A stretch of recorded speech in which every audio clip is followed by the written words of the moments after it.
Sir ನಾನು 7 ವರ್ಷದಿಂದ ಶುಂಠಿ ಕೃಷಿ ಮಾಡ್ತಾ ಇದ್ದೀನಿ. ಶುಂಠಿ ಕೃಷಿ ಮಾಡಿದ್ರಾಗ ಈ ವರ್ಷ ಡಿಫೆನ್ಸ್ ಗೊಬ್ಬರ ಹಾಕಿದ್ರಿಂದ ಈ ವರ್ಷ ಚೆನ್ನಾಗಿ ಬೆಳೆ ಬಂದಿದೆ. ವರ್ಷ ನಾನು 7 ವರ್ಷದ ಅನುಭವದಲ್ಲಿ ಇದೇ ವರ್ಷ ಹೆಚ್ಚಿನ ಚೆನ್ನಾಗಿರೋ ಶುಂಠಿ ನಮ್ದು. ವರ್ಷ ಎಲ್ಲ ಒಂದು 20, 18, 20 ಎಲ್ಲ ಮರಿ ಬರ್ತಿತ್ತು.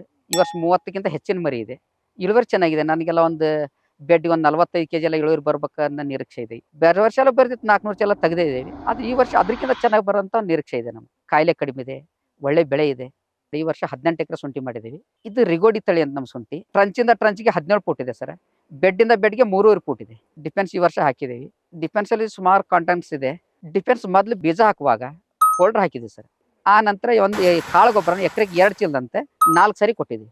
ಈ ವರ್ಷ ವರ್ಷ ಎಲ್ಲ 400 ಚೀಲ ಇಳುವರಿ ಇತ್ತು. ಇವಾಗ ಅದಕ್ಕಿಂತ ಜಾಸ್ತಿ ಬರೋ ನಿರೀಕ್ಷೆ ಇದೆ ಸರ್. ಯಾವ ವರ್ಷ ಎಲ್ಲ ನಮ್ಗೆ ಒಂದು ಎಕರೆ ಎಲ್ಲ ಕೊಳೆ ಬಂದ್ಬಿಡೋದು. ಈ ವರ್ಷ ನಮ್ದು ಇದು ಈ ಸೈಟ್ ಇರೋದು 7.5 ಎಕರೆ. 7.5 ಎಕರೆ ಒಂದು 2-3 ಬೆಡ್ ಏನಾದರೂ ಹೋಗಿರ್ಬೋದು ಅಷ್ಟೇ. ಮಿಕ್ಕಿದೆಲ್ಲ ಭಾಳ ಚೆನ್ನಾಗಿ ಬಂದಿದೆ ಸರ್.